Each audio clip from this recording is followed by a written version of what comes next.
Spanox, j'espère que vous allez bien. On se retrouve aujourd'hui pour une nouvelle vidéo, concernant ce concept QLF, le 3e épisode. Alors pour ceux qui viennent d'arriver sur la chaîne et qui connaissent pas ce concept, tout simplement je pose une question, on y répond en vidéo. Cette fois-ci il concernera les meilleurs gardiens d'Europe pour la saison 2017-2018. Allez, c'est parti.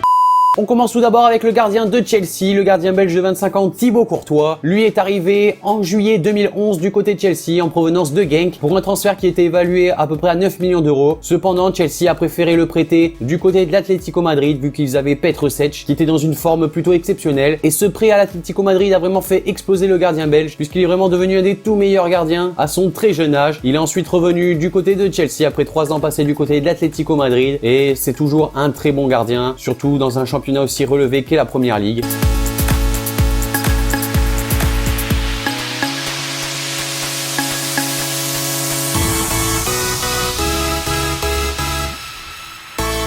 On poursuit avec le gardien de Manchester United, David De Gea, gardien espagnol de 26 ans. Lui est arrivé chez les Red Devils en juin 2011 pour une transaction qui se levait à peu près à 20 millions d'euros. Il succédait quand même à la légende des Pays-Bas, Edwin van der Sar. Il était quand même très jeune et à l'issue de la saison 2015-2016, il a été élu pour la 3e fois consécutive meilleur joueur de la saison des Mancuniens. Franchement, depuis qu'il est arrivé pour succéder à van der Sar, il a quand même fait des performances incroyables. C'est un grand gardien et on a pu le voir en sélection espagnole. Il a pris la relève d'Iker Casillas.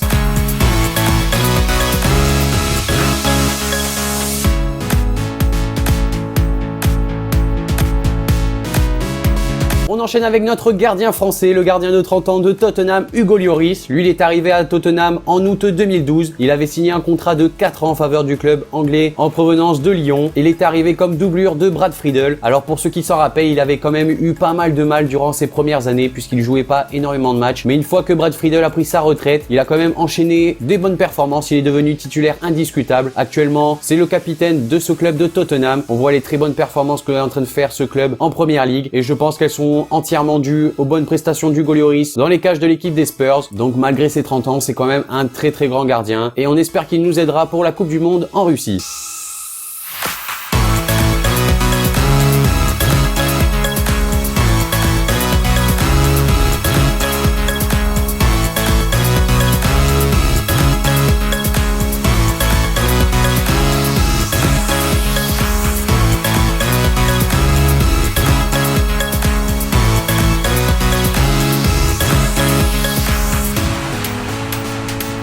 On a ensuite le gardien du Bayern Munich, Manuel Neuer. Lui, il est arrivé en provenance de Schalke en juin 2011 pour une somme d'environ 25 millions d'euros. Le club bavarois s'était offert ainsi le digne successeur d'Oliver Kahn et Neuer n'avait pas tardé à justifier son transfert puisque moins de 4 mois après son arrivée en Bavière, il a battu le record d'invincibilité d'Oliver Kahn qui était de 7 matchs consécutifs sans encaisser de but et ensuite il s'est vraiment caractérisé comme un des tout meilleurs gardiens, également montrant une autre facette de son jeu avec l'arrivée de Guardiola au Bayern puisque on l'avait vu plus présent dans le jeu, participer plus à la construction du jeu du Bayern. Bref, un gardien 2.0.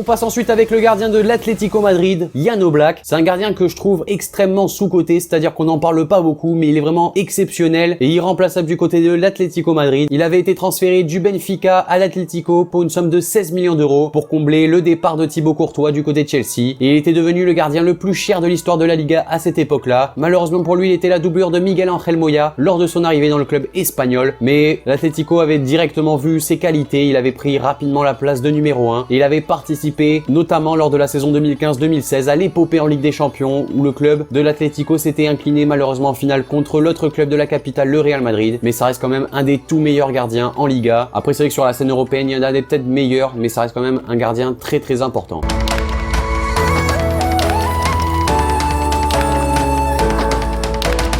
On a ensuite le gardien du FC Barcelone, Marc-André Ter Stegen, le gardien allemand de 25 ans. Lui est arrivé en 2014 au Barça suite au départ de Valdés et Pinto lors du mercato d'été. Et Ter Stegen avait été nommé gardien du Barça en signant un contrat de 5 ans pour un montant de 12 millions d'euros. Il était notamment devenu le 7e footballeur allemand de l'histoire à porter le maillot du Barça. Après, c'est vrai qu'au début, sa concurrence avec Claudio Bravo avait été difficile puisqu'il jouait seulement les matchs de Coupe du Roi et de Ligue des Champions. Claudio Bravo, lui, n'avait que les matchs de Liga. Et une fois le départ de Bravo du côté de Manchester City, Ter Stegen a eu beaucoup plus d'opportunités. On voit actuellement que c'est vraiment un grand gardien. Pour moi, c'est un des gardiens les plus complets actuellement sur la scène européenne. Il est bon au jeu au pied, il a des bons réflexes. Bref, un excellent gardien.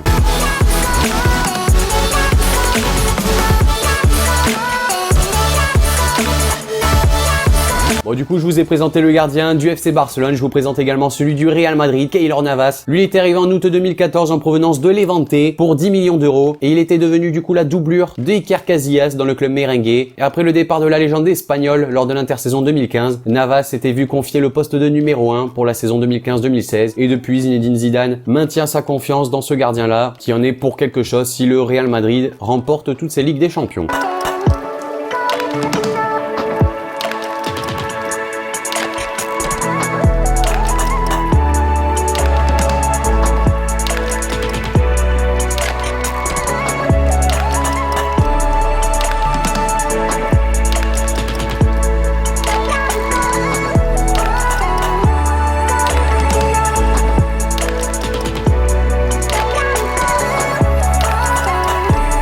On a ensuite Gianluigi Buffon, la légende italienne de 39 ans. Lui, il est arrivé à la Juve à l'intersaison 2001. Les dirigeants bianconeri avaient déboursé 53 millions d'euros pour obtenir sa signature, ce qui en avait fait le gardien le plus cher de l'histoire du football. Buffon a gagné avec la Juve 8 titres de champion d'Italie, 3 coupes d'Italie et encore 5 super coupes d'Italie. Seule la Ligue des Champions manque à son palmarès. D'ailleurs, j'avais fait une vidéo là-dessus. Et le 25 janvier 2012, Buffon avait été proclamé meilleur gardien de but au monde pour la période 1987 à 2011 et meilleur gardien de but du 21e siècle. Pour les fans de la Juve, vous savez qu'il était devenu capitaine titulaire de la vieille dame en juillet 2012, succédant au capitaine historique Alessandro Del Piero. Et depuis son arrivée à la Juventus, on peut dire que Buffon a vraiment pesé dans les performances de son club. Il a vraiment été exceptionnel. Et à son âge, garder un niveau aussi élevé, c'est compliqué.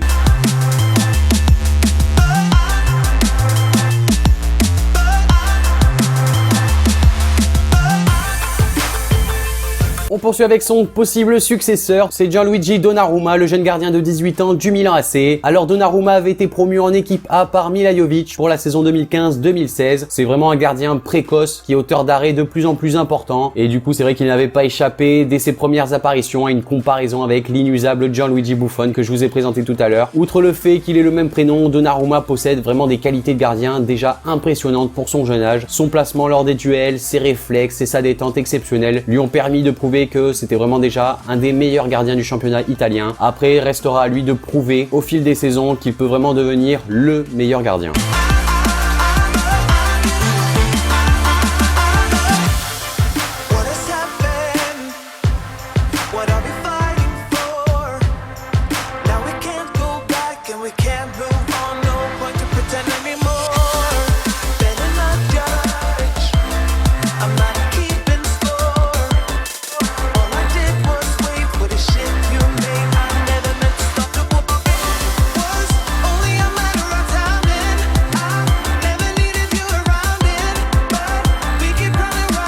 Puis j'allais pas terminer la vidéo sans présenter un gardien de notre championnat, la Ligue 1, Anthony Lopez, le gardien de 27 ans de Lyon. Lui, il avait commencé sa carrière chez l'Olympique Lyonnais en 2007 et en 2012, à la suite du départ d'Hugo Lloris à Tottenham, il était devenu le gardien numéro 2 derrière Rémi Vercoute. En fin de saison 2012-2013, Vercoute s'était gravement blessé. Du coup, Anthony Lopez avait pris sa place dans les cages lyonnaises et après cette terrible blessure pour Rémi Vercoute, il n'a pas su récupérer sa place, donc Anthony Lopez est resté gardien titulaire. Il y est toujours. Je trouve que c'est vraiment un des meilleurs gardiens, extrêmement complet et pour moi le meilleur gardien de Ligue 1. Alors du coup, dans les anciennes vidéos, c'est vrai que vous me disiez que je donnais pas forcément mon avis ou en tout cas une réponse à la question que je posais. Alors pour cette vidéo, je vais tout simplement vous donner mon top 3. Le troisième gardien pour moi, c'est Hugo Lloris. Je trouve vraiment que c'est un des meilleurs gardiens actuellement, outre le fait qu'il soit français. En deuxième position, je placerai plutôt David De Gea. En première ligue, c'est l'un des meilleurs gardiens, si ce n'est actuellement le meilleur gardien. Il aide vraiment Manchester United à remporter des matchs. Et en première position, peut-être que vous allez me dire que je suis pas objectif, mais je vais mettre Marc-André Ter Stegen, tout simplement parce que en ce début de saison, il est vraiment exceptionnel. Il garde ses cages inviolées pendant pas mal de matchs. Il est auteur de performances incroyables. C'est pour ça que pour moi, c'est le meilleur gardien pour le moment en tout cas. N'hésitez pas à me dire dans les commentaires, vous, lequel est le meilleur.